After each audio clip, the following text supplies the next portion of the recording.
We are people advocating cannabis education here at paceradio.net. The views expressed by the individuals during this broadcast are their own opinions, and they may not be the same as those of their group or other organizations they may be involved with. When I think about those nights in Montreal, all I think about is weed. Memories of city lights and packing bowls. And we're starting off with Loretta laughing. Good evening, everybody, and welcome to CannaQuebec Connection with me and Loretta. Yay! Woo! You know, we have effects. We actually have effects that we can actually do that. You can't hear them, but the audience can. So now it sounds like everybody's clapping. We've got 7 seconds of clapping. Isn't that hilarious? So yeah, there are effects that I can use since I learned how to use this stupid board. But good evening, everybody. I'd like to acknowledge that I'm on the Tanaha'akam, Tobacco Plains, St. Mary's Band Reserve, First Nations land, and that today is Indigenous Peoples Day. So I just like to acknowledge that, and I think that at the beginning of every show, we are going to start acknowledging our First Peoples land that we all are sitting on. So Loretta, where are you situated? You know, that is like a great, I'm so proud of you for doing that. And I was just wondering, like, is there a map that somebody can Google, like I could find out? Because, I mean, even in the Montreal I would imagine area, you're more like in the Oka. Well, I'd have to go there's look, Oka, right? but there's CannaQuebec, like, to the South Shore. Like, there's, like, quite a few different, you know, like, I wouldn't know. Like, I think there's even in a big city, I think there's probably the land is divided, isn't it? I don't know. I'm not sure. Like, so how do you find out? Like, this is a good thing. Like I said, we're just because because I'm here, I guess it's just kind of known that we're under the Tanaha, and I'm probably not saying that correctly, which is a huge area. And then there's also there's the Acom, which is another smaller band, and then the Tobacco Plains, and the St. Mary's. And they all have indigenous names that I absolutely cannot pronounce. So I'm not even going to attempt to, out of respect for screwing it up. But the Tanaha itself is where there's that cutoff. So next show we'll find out. We can Google that and find out exactly. You know, it's such a good thing for Canadians to know. Like, I've seen on Facebook the map of North America, Turtle Island, that, you know, like, of all the different tribes in the past, like, and it was fascinating. But I know there's a lot of diversity. That's, you know, there's huge definitely diversity, different, and there's so many different in bands, Ontario, right? In Ontario and Quebec, like there's many different languages. So I think it would be such a good thing for Canadians to know, like, if you could Google it, like, and find out, like, where your neighborhood, you know, what land your neighborhood is on. Because I know that a lot of the schools are doing it, and, you know, and it is different, like, from school to school. So, and, you know, Cranbrook hung a Tanaha Nation flag today at the entrance to our town with our own town flag, and we've been quite in tune because, like I said, the St. Eugene's Resort now was a residential school at one time, right, for the Kootenai. And like they've taken it back and they've made it into a beautiful resort, casino, dining lounge, pub, bar lounge kind of thing, and it's a beautiful resort and a golf course. So yeah, I mean, I think that's a good model for what might be possible in terms of, you know, there needs to be some reparation on that front, but on another front, weren't 2 churches burnt last night to the ground in BC? I think I saw that on the news today. Yeah, there was. 2 Catholic unfortunately, yeah, on the Osoyoos and Penticton, and that's quite close to Oliver, where my dad grew up. Oliver's right on the cusp of that nation as well, and I don't remember, and I don't know anything about them, to be honest. I know my dad's never ever said anything negative. He grew up out there. That's where my grandparents' orchard was at one point, was in Oliver. But I can't speak because I'm not really sure. I know Ellis Ross spoke, and he's MP, an Indigenous leader, as well as an MLA, in British Columbia, and he spoke for CALM. but the leadership has to quit being inflaming and revenge and to keep calm. And I think I understand the anger, and I understand Oh yeah, I'm the sure there's feeling, gonna be even some more of that. right? Like, But I mean, two wrongs also don't but make a yeah, right. no, And no. and I, I and I mean, said that to someone be could get devil's advocate, like two wrongs aren't going to make a right. In order for to get reconciliation, we all have to come together. And Sure. bringing this down to being a more divided race war is not going to be beneficial for anybody. Of course not. Also, someone could easily be inside and get, and die and get hurt. Like, no, it's terrible. Well, it's like the priest that is the Catholic priest in Kamloops, for example. He's a Chinese immigrant from Taiwan or somewhere. Yeah, like, And here he is being, totally ripped apart by, numbers of people because he's a Catholic priest in Kamloops. But again, he's an immigrant himself. It has nothing to do with it. Yeah, so the poor guy's just getting beaten, and but, meanwhile he's an immigrant himself and sure. understands the minority. I know it's like, but it's representing the devil in a way. Like, I get it. I know. I understand what you're saying. There's two sides of whatever. I mean, it's sad. I just don't know. I don't think fire and destruction. It's just even like it gets so. It's just not. It's not going to be helpful for anybody. It's just gonna. It's going to cause more division. And but the thing is, that's why there really needs to be healing, like a lot of healing. Well, we said this with cannabis too. The cannabis community, because divided we fail. And we've said this for decades and decades too, because we always had the medicinal one on rec, right? So we had that divide too between, whether you're medical or whether you're recreational. The medical people would kind of like, well, yeah, we deserve it more. And then you got the rec side going, well, we just want to get high. What's your deal?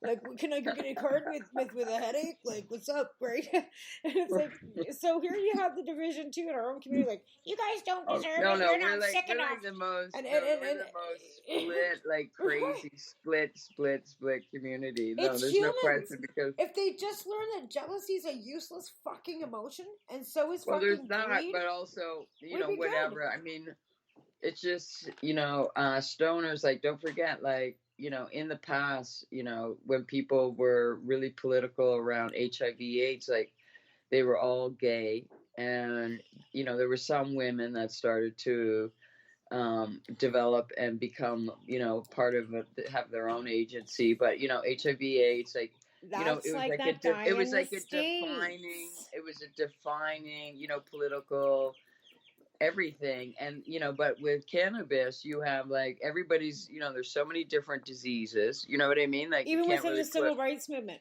during Martin Luther King's time. Who was it? I can't remember the fellow's name, but he was also gay. So the civil rights movement looked out like he was all for civil rights when he was with Black Lives, right? But back in the 60s, you weren't allowed to be gay either, right? No. So then he kind of went with the LGBTQ community and tried to get rights for like gay James black Baldwin? men, right? And this is in the States. Baldwin, I think, is that not Baldwin? That's Joseph James Baldwin. Not James Baldwin. It was somebody else. But it was the same around the same time as Martin, exactly the same time that Martin Luther King. And I'd have to go back and because I think it was on that CNN that show that I watched. I've been watching so many great documentaries out of the States. CNN's got a lot of good I know they have stuff good ones. Yeah, they just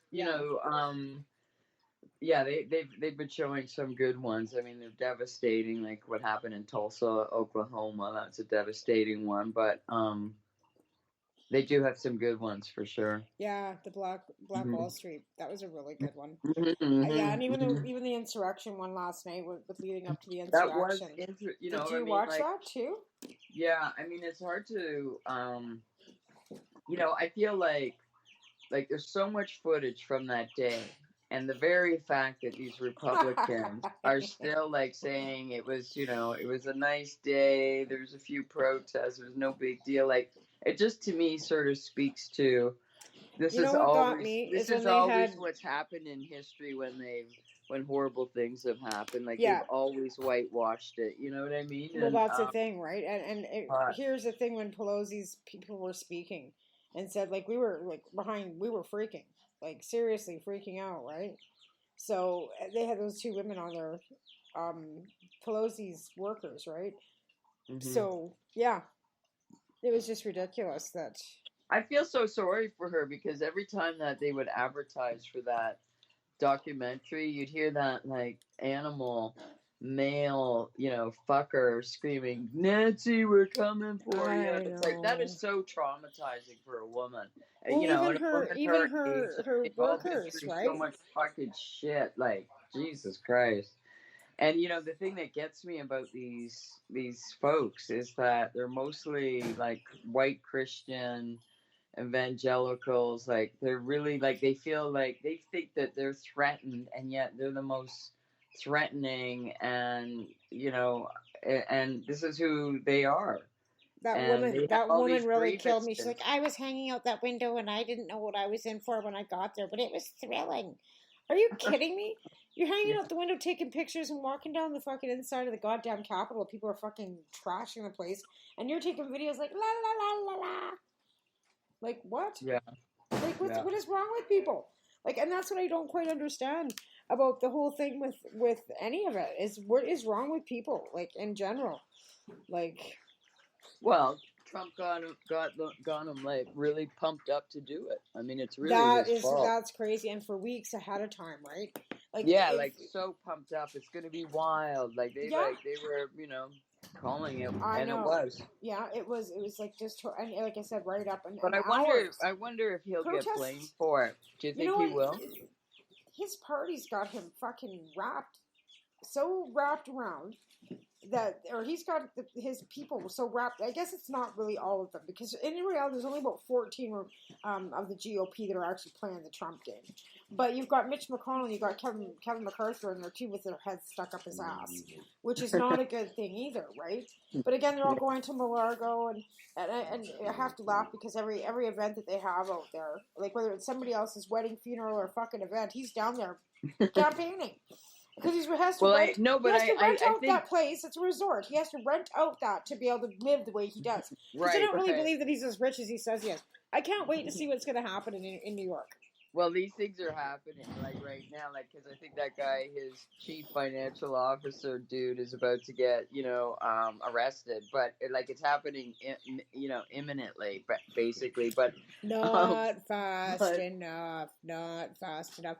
I know, but he really does deserve to be blamed for what happened on January 6th. I mean, there's so much evidence, there's so much footage, and the fact that the Republicans, like, it just tells me that humans have pulled this shit fucking over and over and over again. Like it's really one of the worst human traits. And the way the Christians have factored into it is really disturbing. What really kills me is even after they're point blank sat down, told this is not true, none of this is true, they're still sitting there going, oh yeah it is, you bet it is, yeah. I know, Cowboys for Trump. I know. And that guy was like something else, Mr. Sitting there with his cowboy hat. I was preaching. That, we're preaching. We're Christians and we're Christian soldiers and we're preaching for God. Are you fucking on drugs? Like, what is wrong with you? You guys all need to smoke some fucking weed or something. The thing is, when you say, about a war starting in America, I mean, they are going to be the ones How who many start shootings it. over the weekend? I know, 347. And then the one in Toronto, too. Like, what the fuck is wrong with Canada now? All of a sudden, we're turning into a bunch of racist, bigot fucking pieces. We were supposed to be the country that legalized cannabis for the first, besides Uruguay. We're a leader, and here we are fucking going backwards like a bunch of fucking hillbillies. Like, what in the actual fuck? Look at, we have them here, too. Like, it's, the problem is this grievance that jealousy, the aggrieved white, I don't know if it's jealousy, but they feel so aggrieved. It is, and, because they feel like their whiteness is being fucking questioned, and then they've got all the Indigenous saying we should cancel Canada Day, and some of them are going, no, my God, not that.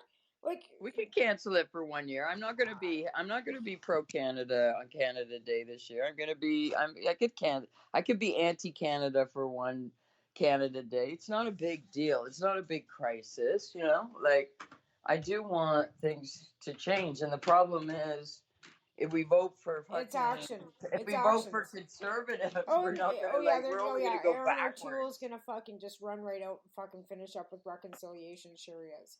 Him and Jason Kenney, la la la la la, hand in hand. Oh yeah, like they'll never. I know that's a problem. Like if when and the thing is, we are a country sadly that just goes back and forth with Did conservatives. you not see that abortion fucking 82 of them fuckers fucking voted yes for that fucking pro-abortion bill? Bunch of backbench fucking conservatives. Is it 18 or 82 of them? Yeah, I Something know. like that. I posted it a couple weeks ago too. But again, here we are back to, so they're gonna fucking start pushing on the fucking abortion laws. They're already fucking pushing the bigotry, right down our throats too with their bullshit. What would they do with cannabis? I bet you they wouldn't stop cannabis because it's gonna fucking line them conservative cocksuckers' pockets. You know what I'm saying? Because of everything that's going with legalization. And O'Toole's already said, well, I don't think I touch. Oh, I guess it was Andrew fucking Monkeyhead there that said that he was gonna not fuck with the cannabis, right? But here they are with what they are though. Like seriously, with this thing with the medical cannabis, right? Like I said to you before, they're gonna cap us all. Me and Deb were talking about this yesterday, that they're gonna end up probably capping us. I don't know what the maximum's gonna be. So there's nothing to overgrow, but in the interim, when you get the illegal dispensaries are getting busted in Quebec. I don't know if anybody else seen that. I'll pass through a news article that happened out your way. Yes, where a bunch of online mega arrests. Bunch of more arrests and stuff down, and that's across Canada. But in hindsight too, like if you go to said reserve, they're only paying $500 a pound. And refuse to pay anything more than that because they're growing it themselves too. So here, like I said, the cash crop train's gone. It's gone and left the station. There is no overage anymore to be sold because everybody's got hand over. You can't give this shit away. You know what I'm saying? Like, yeah, no, there's a flood market here. I know, oversaturation like crazy. Like I said, 8 stores here, and like seriously, you can get $60 and $80 ounces at the fucking legal store. You can get an ounce for under $150. A good one. No, they're selling $60 ounces here too, but that's what I heard. Right? And it's decent. Like it's good. So micro crafting, artisans coming in. If this is what they're going to produce and keep it down at the prices, because like seriously, I don't want to pay no drug dealer fucking $200 for an ounce of weed ever again. Because that's what it was going for. No, $200. Some people were charging $240. This was back a while ago. I asked him, he lived in Toronto. Well, what is this? Like, sent me a sample. I was like, oh, what's this an ounce? $240, and you're choked. It's yeah, like, no. It's sure you can have like lots of beautiful exotic blah blah, but I mean part of our fight was to make the price come down. You know what? As patients too, we fought for access. Right? We wanted to have access. That was one of the major fights with our legal grows and everything else was we had lack of access. Exactly. Now I could pretty much throw a rock from my fucking front doorstep and hit 3 of them. And I'm not kidding. Well, they're all within walking distance of my house. There's more pot stores than there is liquor stores in this town now. And I'm not sad about that. Like, I could give a fuck about the liquor stores. But there are literally, more pot stores than there is liquor. No, that is something. That does say something. And no, everybody's into it. Like, no, for sure, that's what's happening. Yeah. Well, yeah, the legal market's taken a huge, and it's not like the stock market's, like, they're not picking up on the stocks. The stock market's not screaming, yeah, come buy, stocks from blah, blah. But the stores, are slowly but surely, they're not, like, when I go into the local store that I've been visiting, it's not packed with people either. Like, I go in there, there's nobody else in there. It's not like the people are lined up around the street because of oversaturation, too. So, again, do we need 8 stores in this town? Likely not. We're going to have 4 that actually make it and 4 that don't. Eventually, they'll be put out of business. There's just not going to be enough for everybody. Unless this town decides to explode into 20,000 or 10,000 people all of a sudden. But I just can't see anybody being viable. But that's just my opinion, too, right? But when you've got that many stores and the population, and we got a population of 20,000, not 20,000 people smoking weed in this town. You know what I mean? There's a lot of people that do, but I'll guarantee you there's not 20,000 people smoking cannabis in Quebec. Yeah. They No, I might know. be sneaking I around. mean, it's kind of crazy how it's developing. But don't seem to have any control over it really. Like that's why And we were the ones in Montreal. trying with the lounges. I still recall that conversation we had with Karen Leslie that night. We were standing outside smoking that joint, and she's like, "I'm talking." She goes, "There's no liberals in Alberta." Remember that? And we were like, "I'm like, yeah, I'm from Alberta." yeah. There's going on Well, here. I'm here. I'm from Alberta, right? And then we stood there, and she was telling us about her son, right, being returned back from Afghanistan and having issues with opioids. And that's just something that's very personal that she spoke to us about. We were talking about the cannabis and why we were there and everything else. But that weekend was really eye-opening, I think, for a lot of them to see us as women being there, because there was, you and Kelly and Sandra and Lisa Campbell, and Remo was there too, but he was kind of not in the convention area. Judith Reynolds was there too. So basically it was a bunch of women. Yeah, standing and around. it's just normalizing it too. Just like it just reminded me of when I would do it, like show up at Parliament and like, hi, I'm a lesbian mother. You know what I mean? And they'd be like, what? These are in the early days. Whatever. And it's the I same can't thing. even. Like, and if you don't show up, then everybody's a criminal in their head. You know what I mean? Because they know nothing about it. Well, they still like the first one went into Kevin Sorensen's office. Again, another story. Here's Peddlers, Lorraine's, Noreen's store, which is a bong store right across the street from the MP's office, and she had never been in there, nor had anybody else ever been into his office to talk to him about pot ever, ever, ever. You got a bong store across the street, and she's never been in to talk to you? Like, what the fuck's up with that? Anyway, you know what? I feel like a lot of people don't engage. Like I'm, just trying to do this mayor's. They don't want to. They don't want to engage. Don't want it. Like they don't even. They have no idea who. Not. Okay, I understand sometimes with municipal politics that it's the least well known and it's the least that people vote in. Like sometimes, I admit I've missed a few.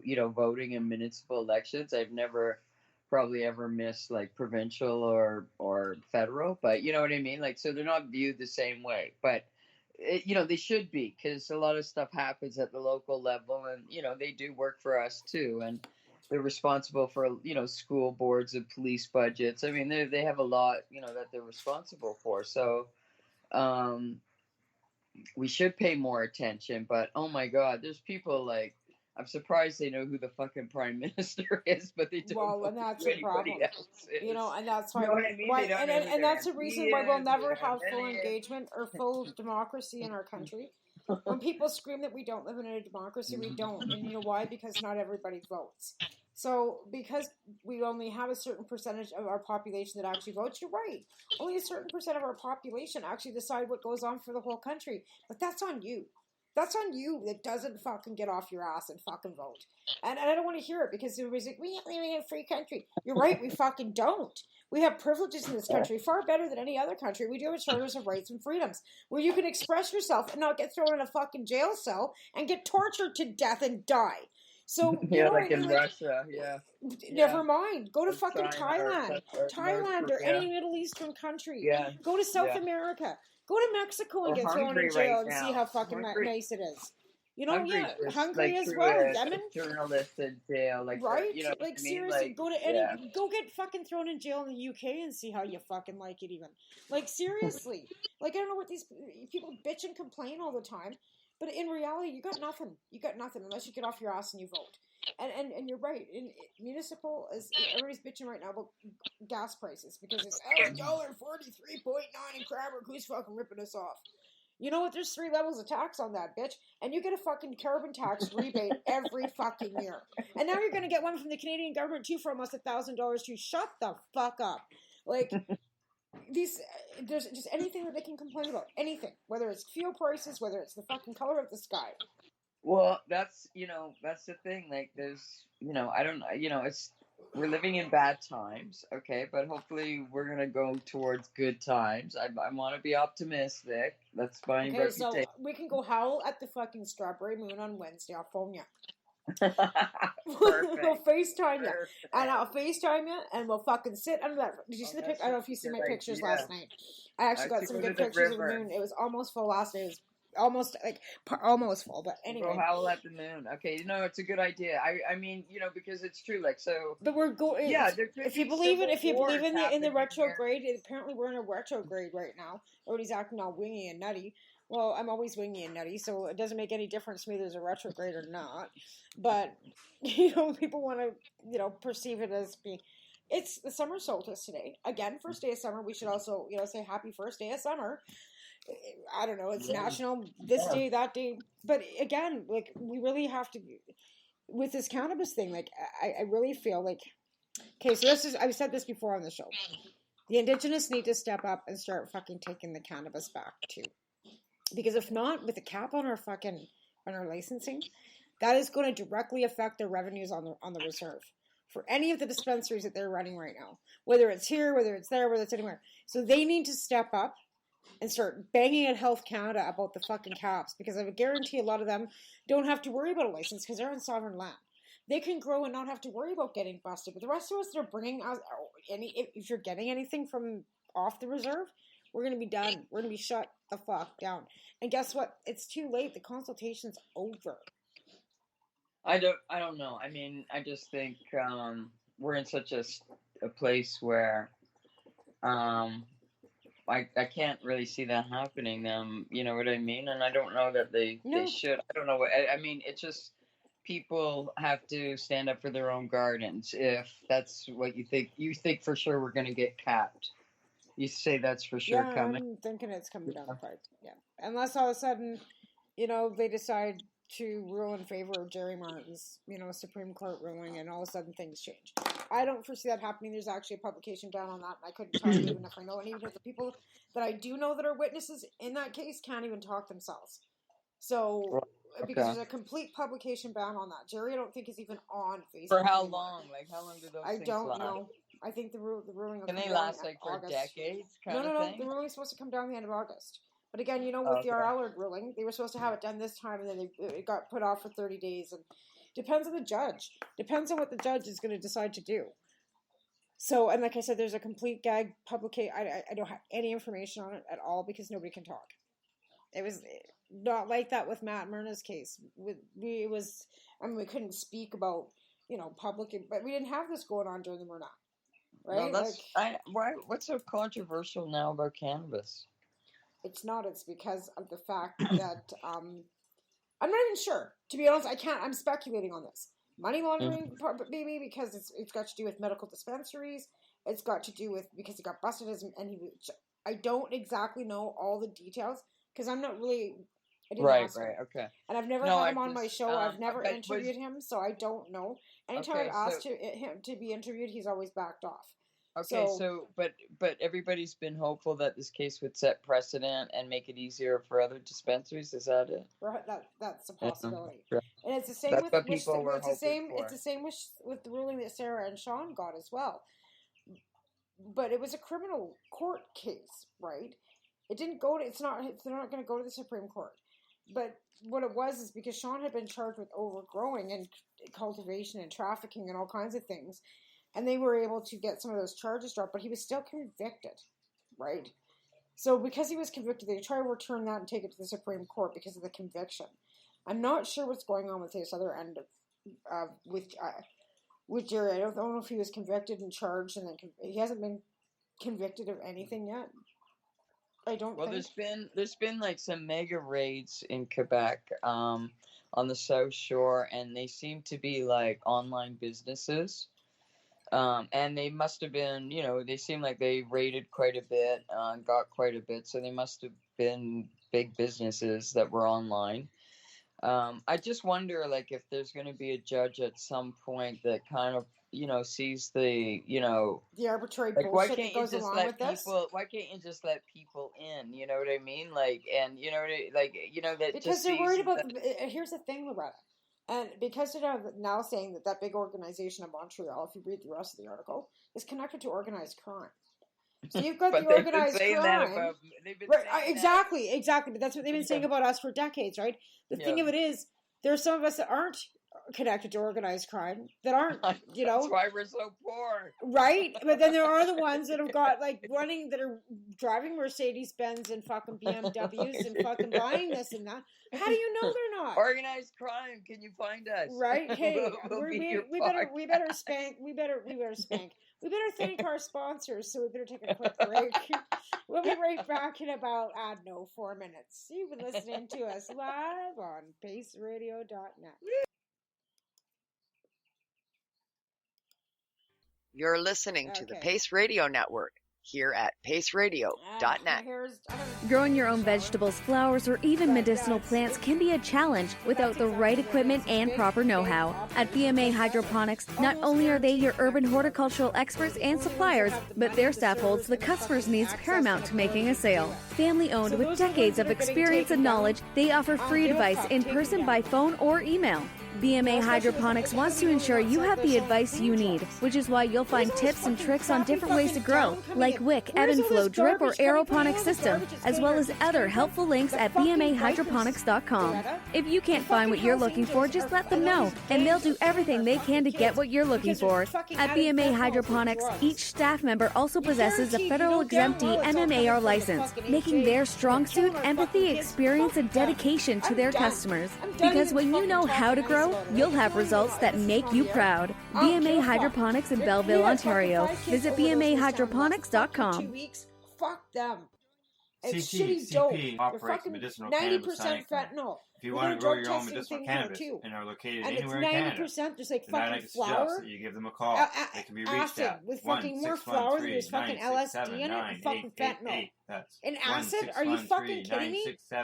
967-9888 and grow on with CTs. And all the dope is coming from the bikers. It always has, Pace and it Radio always will. is the people advocating cannabis education radio network. They're not.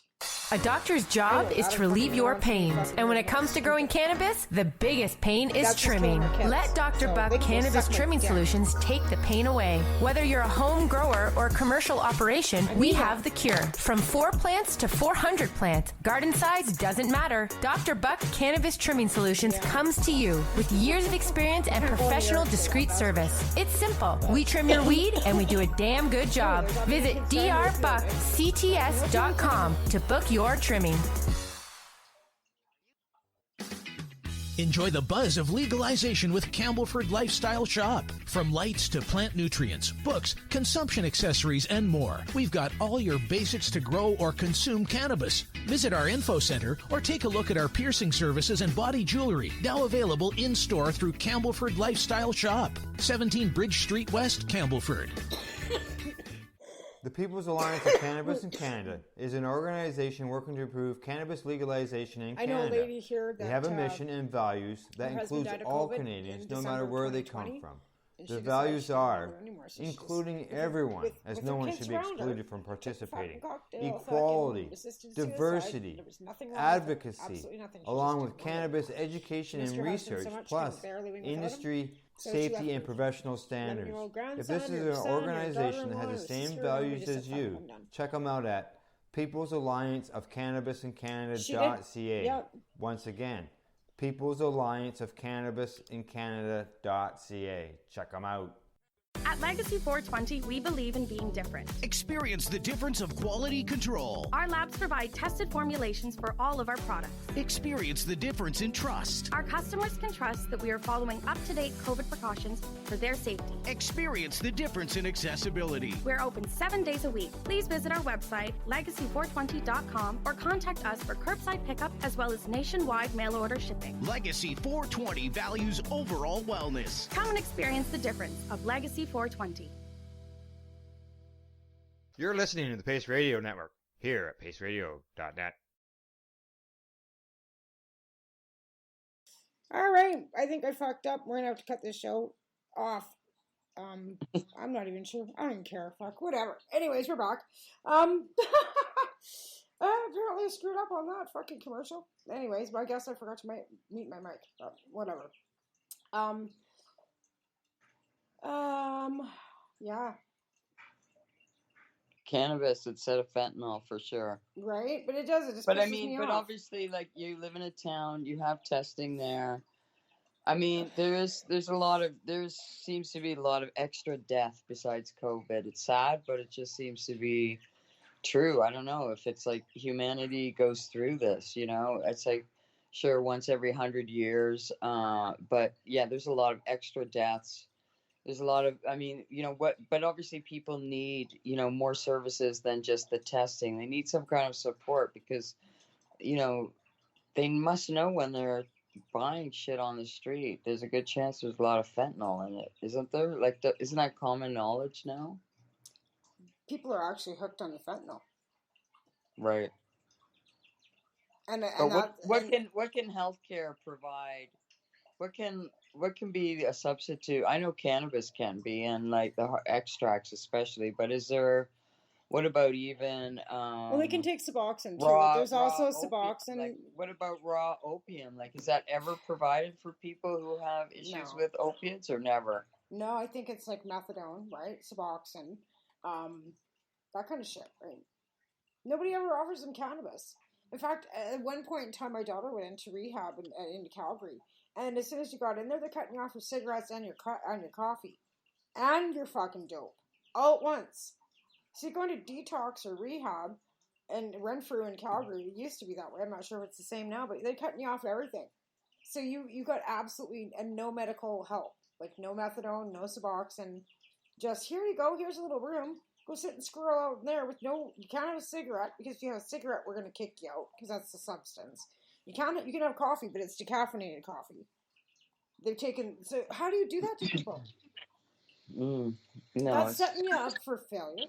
It's kind of like the program in Alberta, setting you up for, and nobody offers anybody cannabis. Cannabis substitution is a great thing on so many levels for so many things. Oh, I know. But so, one of the good things, the very fact that the price is becoming so low, the good thing is, we hope that, it gets lower and lower, and that it'll be cheaper for people to buy rather than fentanyl. I hope that people will take that, opportunity. But I mean, do you think a lot of people still don't know about cannabis yet as an alternative? I think they're looking for a different high.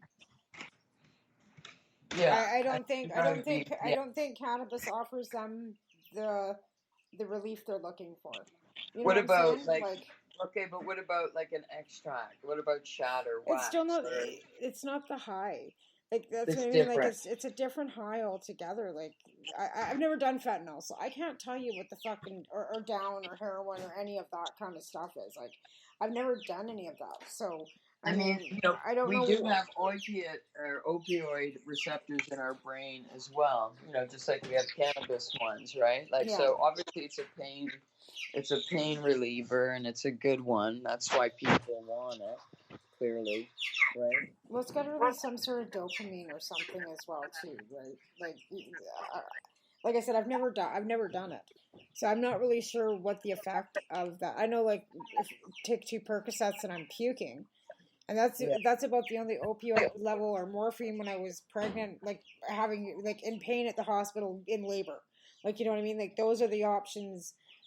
I've never done them recreationally. Is that what did they actually offer you morphine when you were having a baby? Yeah, because I was going in for a C-section. Yeah.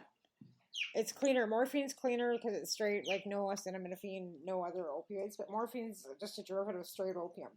Right, so morphine's actually cleaner than anything else that they can give you. It's pretty much straight opium, rather than Oxy or Percocet, which is usually a combination of.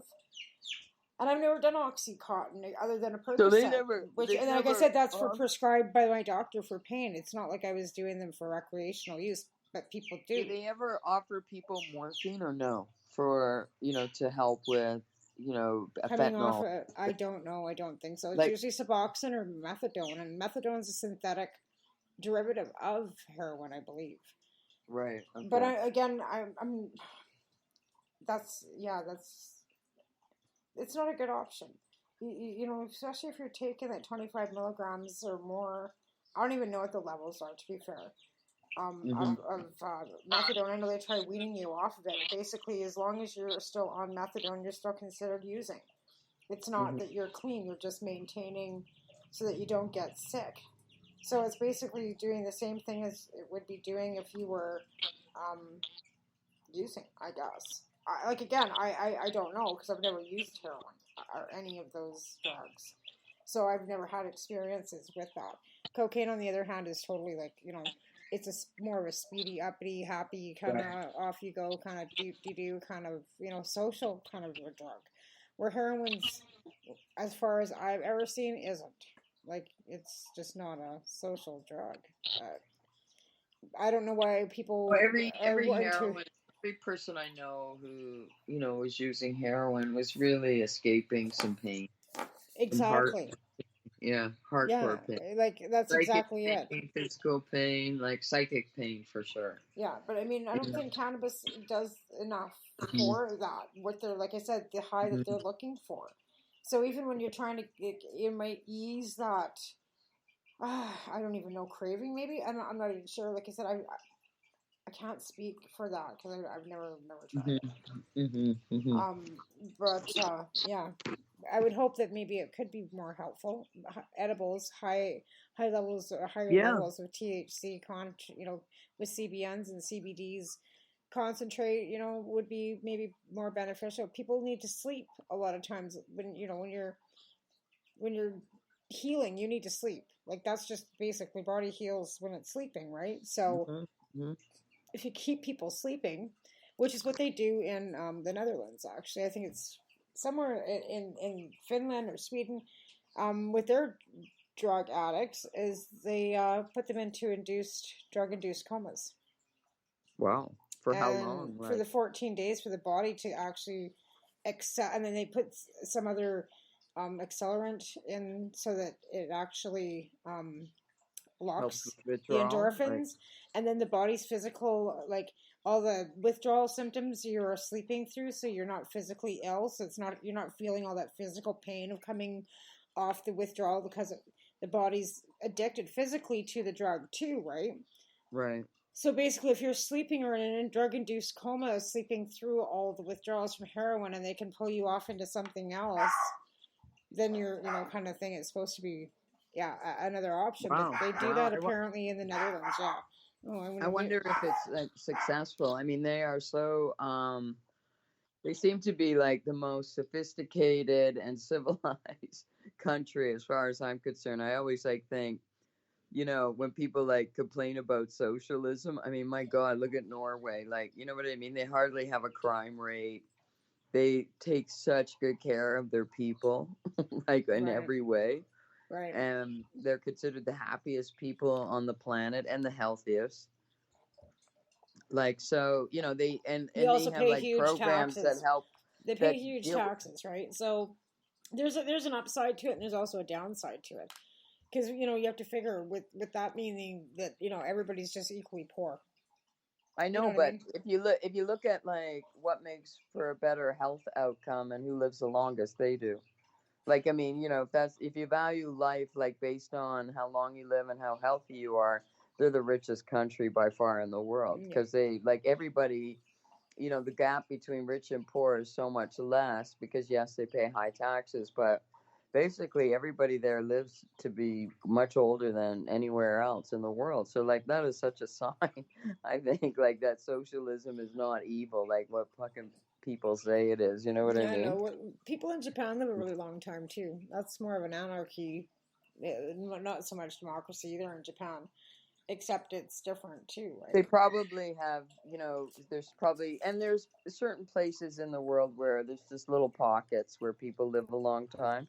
And has to do with their diet and the fact that they're mobile. They're always moving. That is a really key thing. And in Norway, if you're depressed, they'll have a mental health program for you, but it will include climbing a mountain or taking a dive in fucking freezing cold water. Right. I think that's why they're look at, here's the thing. We should be studying them, okay? Because they were the fucking Vikings, okay? So they were the original gangsters, okay? They're fucking original gangsters. And look how nice they are now. Yeah. They're fucking nice true. as fuck.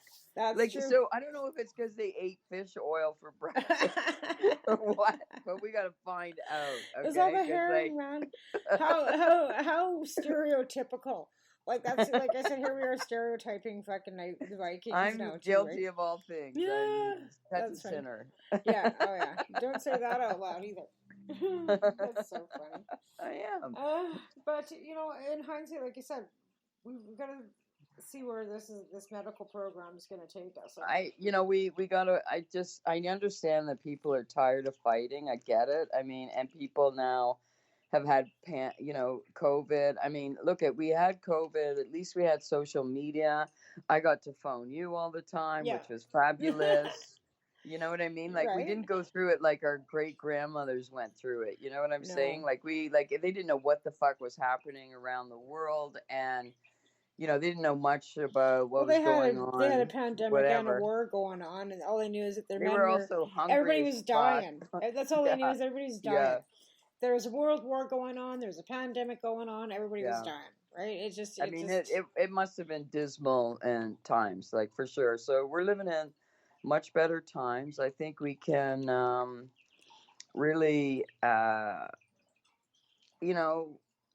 some optimism for the future, and especially for cannabis and for us. And I want us to have that women's retreat. I want us to make a film and go to Colorado together and get an award for our film and hang out in Colorado and go. I can't go to the States. I can't go to the States. I'll never be able to go to the US. Oh, that's just awful. Okay, so cancel that. Cancel Colorado. So then we have to have the film festival has to either be in Vancouver or Toronto or Montreal or all three places. Yeah. Absolutely. There's no Denver, Colorado. We need a cannabis film festival in Canada.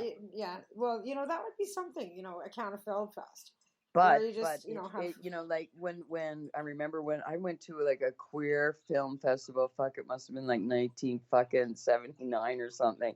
It was, when I went to but whenever your, oppressed community makes it to the level of getting a festival, you know what I mean? Like, things change. And now it's like, whatever, the queer festival is, a huge thing.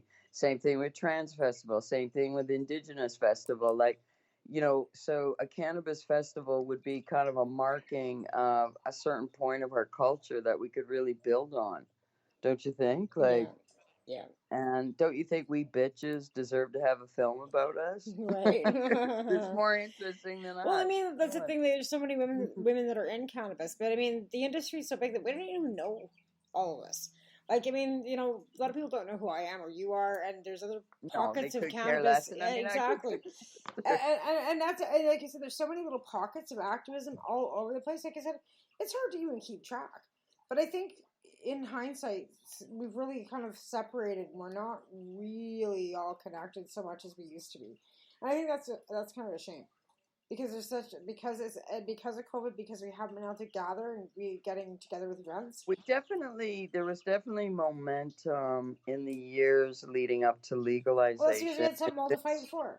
And now that we've got legalization and all of the people that we're fighting with have transitioned into the legal market and have stores or growing or selling or representatives for legal companies, which is another thing that they're doing. Because that's, it's like a hair product rep. So now every licensed producer has a rep that goes around to every store to show them what product they offer. So there's all kinds of consulting jobs and all kinds of industry that this is bringing forward. And a lot of our activist friends are taking those jobs. So they're keeping up with the times. And I'm sitting here going, is that train cheap? Right. So no, I know. I mean, I don't want to begrudge anyone absolutely doing not. well. I think it's great. But all the success to everybody, because I mean, we fought for this industry to be open. Yeah, and I think LP should be reaching out to activists and other community people, and should be doing lounges with us, I absolutely believe that, and maybe. Well, as of July 1st in British Columbia, our stores, our legal stores, are allowed to deliver. Okay. And what was the other thing? Oh, there's no waiting on employment records anymore, like criminal record checks. You still have to have them, but there's no waiting. They can hire people. There's a few things that are changing, but now the legal stores can actually have delivery legally. So that means you can phone up your local store and say, I want this, and a delivery service can bring it to you, whereas before they couldn't. So these are the way things are progressing, and it's 2.5 years in. So give it another 2.5 years, lounges may be a thing. Oh no, the lounges are gonna, but lounges are gonna be like a huge thing, and I do think they'll change the world in the sense that. Sure, there'll be recreational ones, there'll be comedy, there'll be this and that, but I think they'll all have a bit of like community connection with them because they just seem to, cannabis just seems to lend itself to that.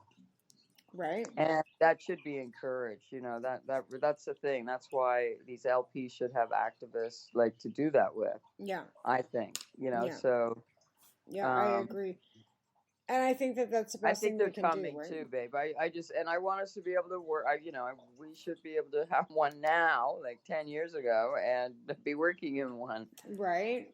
So anyone out there who wants to facilitate us on our, righteous destiny, please get in touch with us ASAP. Please get a hold of us. Because in reality, we need jobs. But again, like I said, it's something that I'm hoping that, because here's the thing. Same with alcohol, you need to have a license, and there's a $2,200 non-refundable application fee for both liquor and cannabis licensing. So they've rolled that in, and there's also an annual fee as well. But I believe they're both exactly the same now, right? Whereas before, I think the cannabis licensing was more. This is just for British Columbia.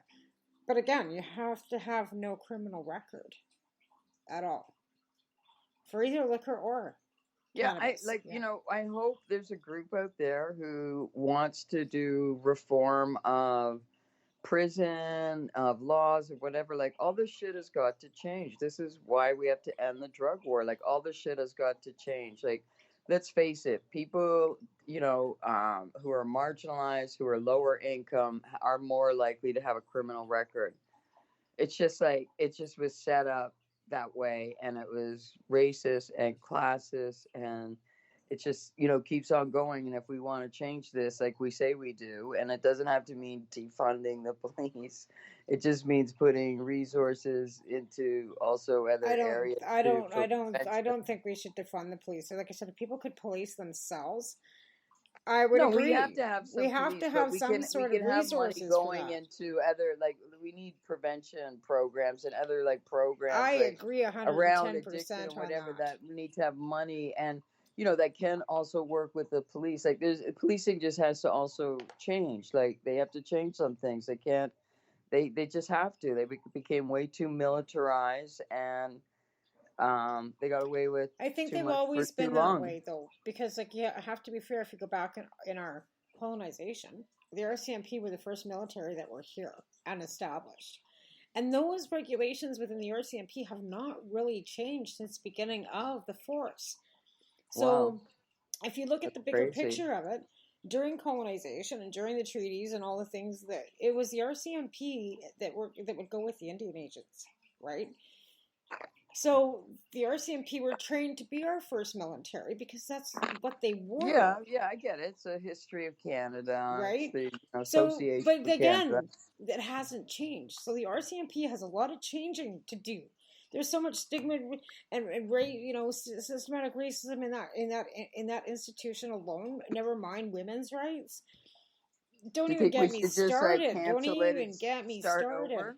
Should we start over? You know what? If that was possible, probably. But unfortunately, you can't just dismantle shit that's been established. Right. There's just too much. Well, you can, I guess, but I mean, no, because it comes down to jobs. It comes down to people being employed. You got unions and stuff. They're going to stand there. They're going to protect the employee, no matter what color the fuck they are. That's just how it's going to be. So you can't be just pulling people's jobs out from underneath. No, I get that. I get that. But for example, they can be recycled. Like, in Quebec, we got these cannabis cops. Well, we should have got nursing home inspectors. The next government. Why can't they be doing both? Well, why can't they be doing both? If there's safety, why can't these safety inspectors that are coming in and check the cannabis go check the old folks' home too? Oh, that too. Like, why can't they cross-reference that? Like, if they're bitching about the fact that they don't have enough work for these people, then make work for them. You know what I mean? I'm just saying. I hope that well, it's not going to happen, but because Legault is popular, but if the Liberals were going to come in, and they seem to stand for nothing these days on the provincial level or the national level here in Quebec, there's just no way. I mean, he's going to win, and it's unfortunate, but, the Liberals could say, no, we're not going to pay for cannabis police because, excuse me, we have legalization. We don't need them. So we'll recycle them into nursing home inspectors, Yeah. Or they could do something cannabis related. They could expect grows. Yeah, they could do that. But that's not what they're for. They're like, they're to like crack down on the cannabis dealers, like what they just did because they just arrested. Oh, they've just done. They've just put all the dealers out of business. Is what they've done. To be fair, so they're wasting money on Cannabis Act safety and investigating people. Concentrate on the real drug dealers in reality. Well, yeah, that would. You know what I'm saying? That would be. I think that's a better use of money. So take these community service employees and make them nursing, like you said, nursing home inspectors, and add some policing to the real drugs and the real stuff that's going on, the gang units, and you know what I mean. Put social services and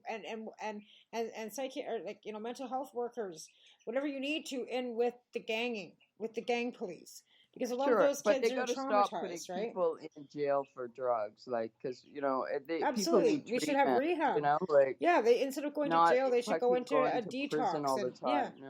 Well, in some instances, they get out of jail early if they want to go get detox and rehab. At least I used to, right? I'm not sure what the programs are now, but I just don't think they should go. I think it should be all about treatment. I think if you change the focus to make it a healthcare issue, we're just gonna have a better society. And that's what Norway proves that. But again, Loretta, the people gotta want the help.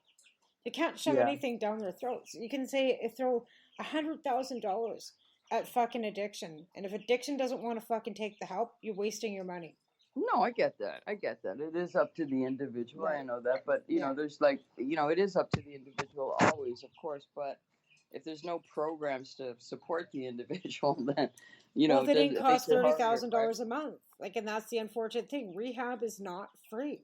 It's $30,000 a month, and because how come it's that expensive? I'm just telling you. I'll tell you why. I'll explain that to you, because they're pandering to the alcoholics that work for these big mine and diamond mines and oil companies, and because the oil companies and all these mines and diamond mines that have these long-term employees have to, and because the Canadian government has said that you have to give them a warning if they're having issues with alcohol or any substance, if in their job, you have to give them a certain amount of time. You have to provide them with treatment, okay? Depending on your union and on your insurance, right? Okay. So these facilities charge exuberant amounts of money because usually it's your company or your insurance company that's paying for it. Right. So anybody who doesn't have a job like that, or an insurance policy, so an extended, like long-term, working with a job that has insurance, because usually it's insurance that would cover that. Even I'm not sure Tech Mines or whatever pays for somebody's rehab, but your long-term or short-term disability that you pay for from work probably does cover that. So they're pandering to the insurance companies that will pay these exuberant $30,000 a month. And I'm not kidding you. The top of the mountain up here in BC, out here close to me, is $30,000 a month, and that's for alcohol, drugs, whatever your poison is, but that's what it costs. So why do you think the average person that is living homeless on the downtown east side can't get into rehab? Yeah, exactly. They can't even afford a roof over their fucking heads. Never mind go and get better. I mean, why couldn't they for every 10 patients that they get fucking $30,000 a month from, couldn't they like have one patient that doesn't have to the pay? Overhead for one patient, though. They put out the overhead for one patient. That's what it costs. Because you're talking about they've got nursing staff, so they got to cover the overhead on employment and wages for that one. Then they've got psychologists. They should still be able to provide. Then they've got to feed them. Then they've got some people. Yeah, they you know what? One person going to rehab at $30,000 just to cover the wages for the psychologist, the nursing staff, the medication, their food. It probably costs that facility $30,000 a month per person just for wages for the employment, the cleaning staff. Because you got to figure they got to clean it. They gotta, they gotta treat it. They gotta feed it. They gotta do all these things for these people, right? And I mean, $30,000 sounds like a lot of money, but when you're paying a nurse wages, you're paying travel for a lot of these people too, because it's way up the fucking mountain. You're paying insurance. You're paying for food. You're paying for all this liability. It's expensive to run these facilities, right? So on that note, we've run out of time. Again. But yeah, that's what I mean. It's exuberant overhead to run these places too. So what do you do? Government's not handling. Oh, that's what I'm saying. Like where lounges could help with a lot of this. You know what I mean?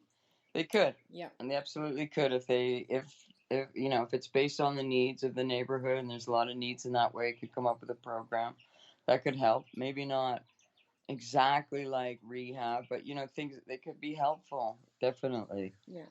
Absolutely. Because you just described it perfectly. Like, so the average person like me, someone like me, is not going to ever get to go to rehab, even though I don't have a reason to go. But you know what I mean? Like, it's the same thing with even getting like good health care. Like, there's definitely a two-tier system. But there's such a gap for so many people. That is like a classic example of it.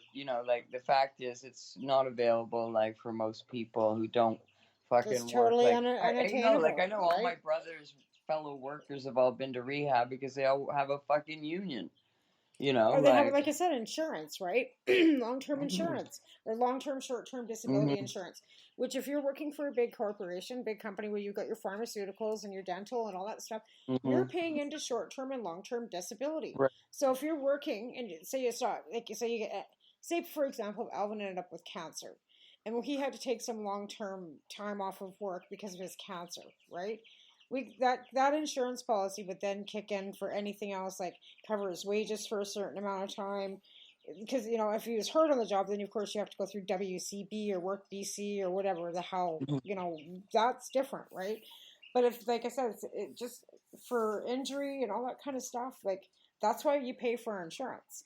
That's why we pay the exuberant amount you do for all these insurance policies, because they're covering.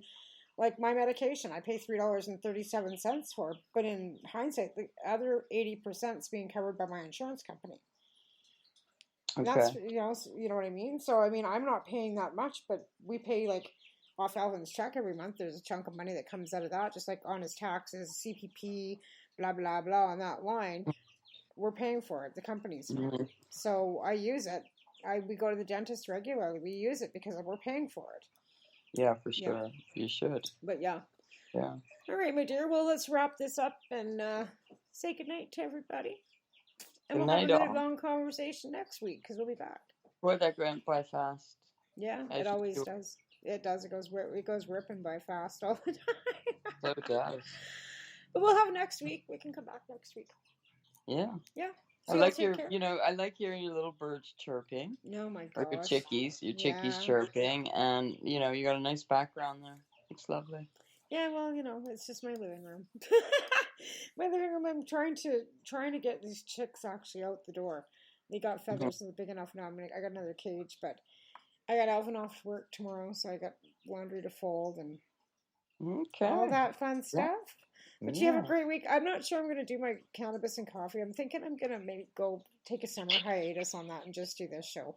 That's a good idea. Well, yeah, it's just because it's been really difficult to find guests. And Al said, well, maybe you should get a co-host. And I'm thinking, I already got a co-host on Monday night. Why don't I just do Monday nights and put cannabis and coffee on? Why not have a summer hiatus? Why not?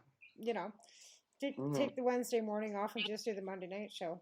It's a thought. It's a thought I've been thinking about. If I can't get a guest again this week, it's probably going to be a thing. Yeah. Just do this. I like having a co-host. It's a little more fun. Is it? I said I like having a co-host. It's a little more fun. Is it? Oh, that's good. That's good. Yeah. I'm glad you feel that way because Yeah. I certainly have fun. Yeah, except when I leave us, unmuted and start talking shit on the phone. Okay, we're going to say goodnight and wrap this up. So you all have a great night. We'll talk to you soon. Yes, good night, all. Good night. Think about those nights in Montreal. All I think about is weed. The opinions of the individuals during this broadcast are their own and may not be the opinions of their group or other organizations they may be involved with. You're listening to the Pace Radio Network here at paceradio.net.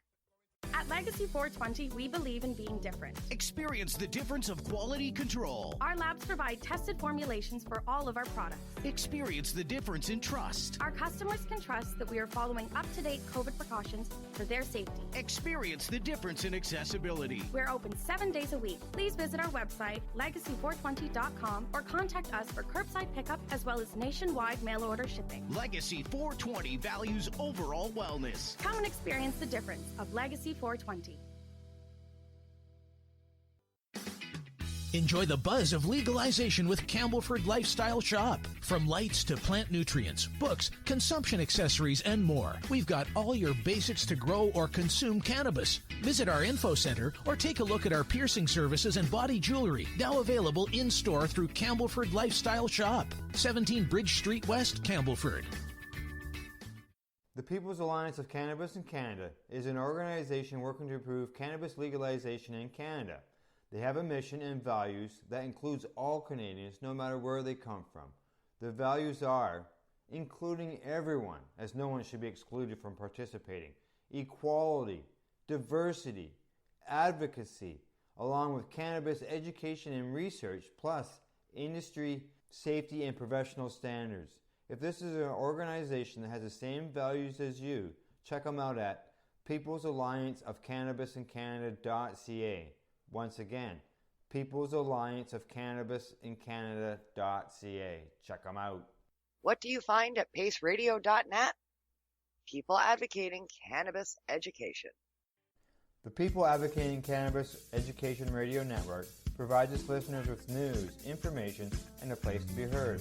This is done with a twice-weekly broadcast of the Reefer Reporters and by providing cannabis advocates a place to be heard through Cannabis and Coffee to Marijuana and the award-winning Pace Radio Show.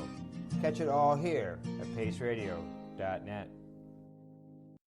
A doctor's job is to relieve your pains, and when it comes to growing cannabis, the biggest pain is trimming. Let Dr. Buck Cannabis Trimming Solutions take the pain away. Whether you're a home grower or a commercial operation, we have the cure. From 4 plants to 400 plants, garden size doesn't matter. Dr. Buck Cannabis Trimming Solutions comes to you with years of experience and professional discreet service. It's simple. We trim your weed, and we do a damn good job. Visit drbuckcts.com to book your trimming. What is the People Advocating Cannabis Education Radio Network? It's a network of people advocating cannabis education. CP operates a medicinal cannabis signing clinic. If you want to grow your own medicinal cannabis and are located anywhere in Canada, then I'd like to suggest that you give them a call. They can be reached at 1-613-967-9888. That's 1-613-967-9888, and grow on with CP. Who has huge buds? You do. If you shop at BMA Hydroponics, attend one of BMA's educational seminars and learn the secrets of growing, harvesting, processing, and consuming quality cannabis and cannabis products. Learn how to make better extracts, edibles, and medicinal creams at prices you can afford. Visit BMA Hydroponics at 404 Maitland Drive, Belleville, or call 613-967-9888. The only way to go. We are People Advocating Cannabis Education here at paceradio.net.